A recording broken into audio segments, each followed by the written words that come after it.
Hello, ako si Jace, isang uh, OFW dito sa Central Europe. So, galing kami sa panggabing trabaho or night shift, pauwi sa bahay, sa accommodation mula sa company. Maglalakad kami hanggang doon sa bus station kasi nga wala naman kaming shuttle service ng company. Sumasakay kami sa public bus. May ticket kami. Bumibili kami ng ticket na good for 1 month. Yan. Dito na kami sa Tamang Tawiran. So, naka-red pa. Hindi kami pwedeng tumawid kahit walang dumarang sasakyan o kailangan sumunod sa batas trapiko.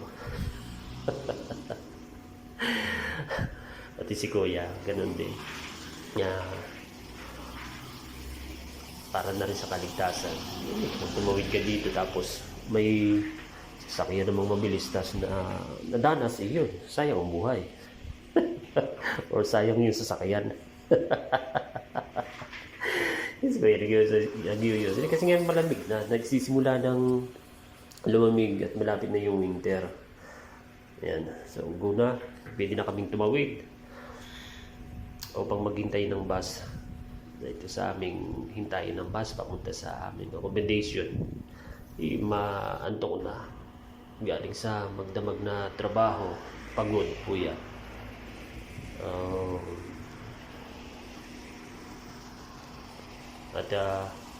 Ayun yung company namin. Medyo malayo din. Mga 5 minutes namin nilalakad mula doon sa company hanggang doon sa bus station. So, paano hanggang sa muli. Bye-bye. Yo.